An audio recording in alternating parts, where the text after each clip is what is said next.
दोस्तों, कहते हैं मानव जीवन बहुत कठिनाइयों के बाद मिलता है और मानव जीवन जीना भी इतना आसान नहीं है। हर दिन मनुष्य के जीवन में तरह तरह की मुसीबतें आती रहती हैं और साथ ही उसका दिमाग कमजोर हो जाता है। आज की इस कहानी के माध्यम से जानते हैं कि मनुष्यों में ऐसी कौन सी आदतें पाई जाती है जो उनके दिमाग को धीरे धीरे कमजोर करती हैं। मित्रों, दिमाग हमारे शरीर का महत्वपूर्ण अंग है। हमारे शरीर के अंदर होने वाली हर क्रियाएं मस्तिष्क से ही संचालित होती हैं। किसी घटना पर हम कोई भी सुझाव देते हैं तो वह केवल और केवल मस्तिष्क के ही कारण हो पाता है। अगर आप अपने किसी भी शरीर के हिस्से या हाथ को मोमबत्ती की तरफ लेकर जाते हैं तो वह आपके हिस्से को जला देती है, लेकिन इसका संदेश सबसे पहले मस्तिष्क तक पहुंचता है और तभी आप अपना हाथ जल्दी से हटा लेते हैं, क्योंकि आपके मस्तिष्क में यह बात आ जाती है कि अगर हाथ को मोमबत्ती के पास ज्यादा समय तक रखा तो हाथ जल जाएगा।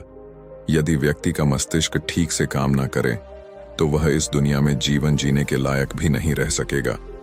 सभी जीवित प्राणियों में मस्तिष्क जन्म से होता है और इसका विकास उम्र के साथ होता रहता है, लेकिन कई बार हमसे जीवन में कुछ ऐसी गलतियां या आदतें बन जाती हैं जो हमारे मस्तिष्क को कमजोर करती हैं, और इन आदतों के लिए कोई और नहीं बल्कि हम स्वयं जिम्मेदार होते हैं।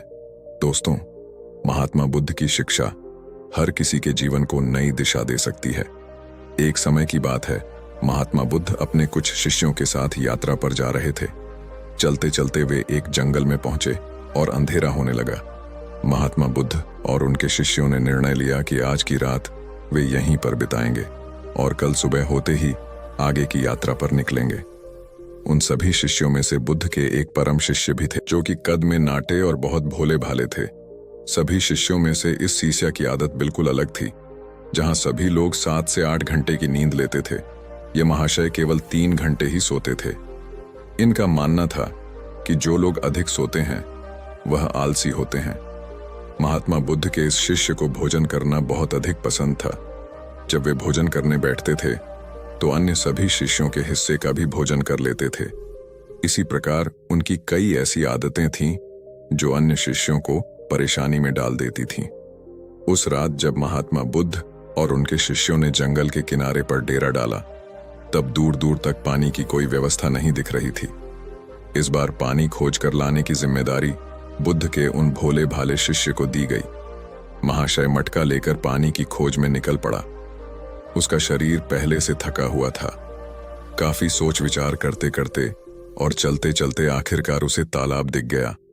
उसने तालाब से मटके में पानी भरा और पानी लेकर जैसे ही आगे बढ़ा, वहीं पर चक्कर खाकर गिर पड़ा। उधर महात्मा बुद्ध और उनके अन्य शिष्य उनकी प्रतीक्षा करते रहे। जब प्रतीक्षा में पूरी रात बीत गई, तब अगली सुबह महात्मा बुद्ध स्वयं अन्य शिष्यों के साथ अपने उस शिष्य की खोज में निकल गए जो रात से वापस नहीं लौटा था। सभी लोग उसे खोजते हुए तालाब के पास पहुंचे और मूर्छित हुए शिष्य को होश में लाने का प्रयास किया। जब वह शिष्य होश में आया और महात्मा बुद्ध को अपने सामने देखा तो चौंक गया।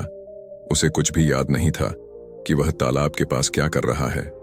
उसके इस व्यवहार को देखकर अन्य सभी शिष्य उस पर हंसने लगे और उसे मंद बुद्धि कहकर चिढ़ाने लगे। वह भोला भाला शिष्य वहीं पर रोने लगा और कहने लगे कि हाँ, मैं मंद बुद्धि हूं। तब महात्मा बुद्ध ने सभी को शांत कराया और अपने शिष्य को समझाते हुए बोले कि हम सभी ने देखा है, तुम्हारी आदतें अन्य मनुष्यों से बिल्कुल अलग हैं। तुम बहुत कम सोते हो और बहुत अधिक खाते हो। मैंने तुम्हारे अंदर एक नकारात्मक जीव को महसूस किया है जो तुम्हारे मस्तिष्क को दिन रात कमजोर कर रही है। तब वह शिष्य और अधिक तेज से रोने लगा और कहने लगे कि गुरुदेव, अब आप भी मुझे मंद बुद्धि कह रहे हैं। तब महात्मा बुद्ध ने कहा कि नहीं, ऐसा नहीं है। तुम एक होशियार और बुद्धिमान मनुष्य हो, किंतु तुमने कुछ ऐसी आदतों को पाल रखा है जिसके कारण तुम्हारा मस्तिष्क कमजोर हो रहा है। तब शिष्य ने कहा कि हे गुरुदेव, ऐसी कौन सी आदतें हैं जिनसे मनुष्य का मस्तिष्क कमजोर होता है। तब महात्मा बुद्ध ने कहा कि आज मैं तुम्हें बताता हूं कि ऐसी कौन सी आदत है जो मनुष्य के मस्तिष्क को कमजोर करती है। मेरी बात को सभी लोग ध्यान से सुनना। महात्मा बुद्ध ने बताना प्रारंभ किया। पहली आदत नींद के महत्व को समझने में भूल करना। कई ऐसे व्यक्ति होते हैं जो नींद को गंभीरता से नहीं लेते हैं। उनका यह मानना होता है कि ज्यादा सोना समय की बर्बादी होती है। यदि वे कम सोएंगे तो अधिक कार्य कर पाएंगे और अधिक सक्रिय रहेंगे, जबकि यह सोचना बिल्कुल गलत है। नींद हमारे शरीर की एक मुख्य आवश्यकता है। दिन भर काम करने के बाद जब शरीर थक जाता है तो उसे कम से कम 5 से 6 घंटे की नींद की आवश्यकता पड़ती है। तभी जाकर वह अगले दिन के लिए सक्रियता से तैयार हो पाता है। कम सोने वाले व्यक्तियों की मानसिक क्षमता भी कमजोर मानी जाती है। इसीलिए मस्तिष्क को तरोताजा और तेज रखना है तो रोज 5 से 7 घंटे जरूर सोए। दूसरी आदत, आवश्यकता से अधिक भोजन करना।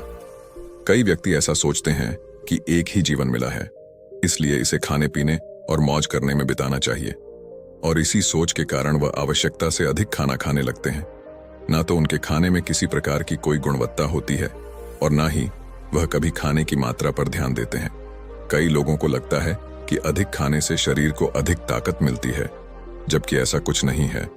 अधिक खाने से शरीर में केवल बीमारियां ही लगती हैं, कभी पाचन संबंधी बीमारी तो कभी शरीर का मोटापा। यह सब कुछ खाने की गलत मात्रा और उसकी गुणवत्ता के कारण ही होता है। जब व्यक्ति का शरीर बीमार रहेगा तो इसका असर मस्तिष्क पर भी होगा। इसलिए अपने मस्तिष्क को तेज रखने के लिए सही मात्रा में और सही गुणवत्ता वाला भोजन करना चाहिए। तीसरी और खास आदत, खुद को कार्य करने की मशीन समझना। इस संसार में कई ऐसे व्यक्ति हैं जो दिन रात काम के पीछे भागते रहते हैं और इस बीच ना तो वे अपने शरीर को आराम देते हैं और ना ही कभी अपने परिवार को समय देते हैं। ऐसी आदतों से उनके जीवन में तनाव बढ़ जाता है और एक दिन ऐसी थकान हो जाती है कि फिर वह पहले के जितना सक्रिय नहीं हो पाते हैं। इसलिए अगर आप भी खुद को कार्य करने की मशीन समझ रहे हैं तो आप अपने शरीर को खराब करने के साथ साथ अपने दिमाग को भी खराब कर रहे हैं। इस आदत को आज ही खत्म करें और एक सामान्य जीवन जीने की आवश्यकता है, उतना ही कार्य करें। चौथी आदत, बुरी आदतों की भरमार रखना। कई व्यक्तियों में आलस्य इतना अधिक होता है कि वह किसी भी काम को ठीक से नहीं कर पाते हैं। उनके शारीरिक और मानसिक शक्तियों में अक्सर कमजोरी पाई जाती है और इस कमजोरी का मुख्य कारण होती है उनकी गलत आदतें। काम को टालना, आवश्यकता से अधिक सोचना, बेकार की बातों पर चिंता करना, यह सभी दिमाग को कमजोर कर देने वाले लक्षण होते हैं। इसलिए यदि सही जीवन जीना है और दिमाग को तेज रखना है तो सबसे पहले अपनी बुरी आदतों को खत्म करें। पांचवी आदत, खुद की बुराई और कमजोरी देखना। कई बार व्यक्ति के सामने ऐसी परिस्थितियां आ जाती हैं जिनमें वह खुद को असहाय और कमजोर अवस्था में पाते हैं, लेकिन इस अवस्था से निकलने के स्थान पर वह स्वयं को ही कमजोर मानने लग जाते हैं। स्वयं को सकारात्मक बातें बोलनी चाहिए ताकि दिमाग सही दिशा में कार्य कर सके। छठी आदत, दिमाग में अतीत की नकारात्मक बातों को इकट्ठा रखना। कई बार व्यक्ति के जीवन में कुछ ऐसी अप्रिय घटनाएं हो जाती हैं जिन्हें वह चाहकर भी नहीं भुला पाते हैं, लेकिन एक सत्य यह भी है कि आप पीछे के समय में जाकर उस घटना को नहीं बदल सकते हैं। वह समय तो बीत चुका है और उसका जो भी प्रभाव आपके जीवन पर पड़ने वाला था वह पड़ चुका है। तो फिर दिमाग में अतीत की यादों को रखना कूड़ा इकट्ठा करने के समान ही होता है। जब अधिक कूड़ा इकट्ठा हो जाता है तो उसमें से बदबू आने लगती है और वह सड़ने लगते हैं। दिमाग के साथ भी कुछ ऐसा ही है। आप जितना अधिक पुरानी बातों को और नकारात्मक बातों को इकट्ठा रखेंगे वह आपको उतना ही अधिक परेशान करेगी। इसलिए जीवन में हमेशा आगे की ओर देखना चाहिए और पुरानी बातों से जितना जल्दी हो सके पीछा छुड़ाना चाहिए। सातवीं आदत, दूसरों से अधिक उम्मीदें रखना। संसार में एक से एक दयालु और सच्चे व्यक्ति हैं जिन्होंने सभी की सहायता की है, किंतु कई बार हम अपने आचरण के कारण दूसरों से भी आशाएं लगा लेते हैं कि वह भी हमारी सहायता करेंगे, और जब वह हमारी सहायता नहीं करते हैं तो हमें कष्ट पहुंचता है। इस संसार में कोई किसी का नहीं है, इसलिए दूसरों से आशाएं लगाना आज ही बंद कर दीजिए। कोई आपकी अपेक्षाओं को पूर्ण नहीं करने वाला है। यह आदत आपके दिमाग को कमजोर बनाती है। यदि अपेक्षाएं करनी है तो स्वयं से अपेक्षा करो ताकि जीवन में कुछ बड़ा कर सको। दूसरों से अपेक्षा तो केवल और केवल दुख ही देती है। आठवीं आदत, बुरे लोगों का साथ नहीं छोड़ पाना। हम सब अच्छी तरह से जानते हैं कि हमारे आसपास किस तरह के लोग रहते हैं और उनका हमारे जीवन पर क्या प्रभाव पड़ने वाला है। जब कभी आपको लगे कि किसी का साथ आपको नुकसान पहुंचा रहा है या आपके जीवन को प्रभाव कर रहा है, तो उसे वहीं पर समाप्त कर देना उचित होता है, क्योंकि बुरे लोग आपको कष्ट और नकारात्मकता के अलावा कुछ नहीं देने वाले हैं। ऐसे लोगों से दूरी बनाकर ही जीवन में सफलता पाई जा सकती है, किंतु कई बार ऐसा होता है कि वह हमारे करीबी होते हैं और हम चाहकर भी उनसे पीछा नहीं छुड़ा सकते। भले ही हम उन्हें अपने जीवन से निकाल नहीं सकते, लेकिन उनसे दूरी बनाकर अवश्य रह सकते हैं। बुरे लोग आपके दिमाग को प्रभावित करते हैं, इसलिए दिमाग को सही रखने के लिए ऐसे लोगों के संपर्क में बिल्कुल ना रहे। 9वीं आदत, स्वयं की गलतियों को अनदेखा करना।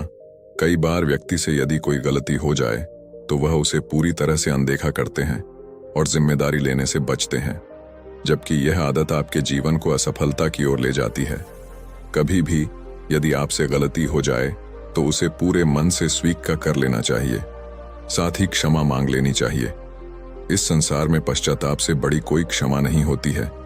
यदि गलती करने के बाद आपको सच्चे दिल से पश्चाताप है तो उसका पाप आपको कभी नहीं लगता। जो व्यक्ति जिम्मेदारी लेने से डर लड़ते हैं वह दिमाग से कमजोर होते हैं, जबकि सच्चाई के साथ सभी का सामना करने वाला व्यक्ति अधिक हिम्मती और दिमाग से तेज होता है। 10वीं आदत, अपनी असफलताओं के लिए दूसरों को जिम्मेदार मानना। सफलता और असफलता एक ही सिक्के की दो पहलू हैं। दोनों ही परिस्थितियों में हमें स्वयं इस बात का आकलन करना चाहिए कि यह सफलता या असफलता हमारे जीवन की महत्वपूर्ण घटना है और इसकी सारी जिम्मेदारी हमारी है। कई बार यदि हम किसी काम में असफल हो जाते हैं तो हम उसके लिए अपने माता पिता, गुरु इत्यादि को जिम्मेदार मानने लगते हैं। यह आदतें आपके दिमाग से कमजोर बनाती हैं।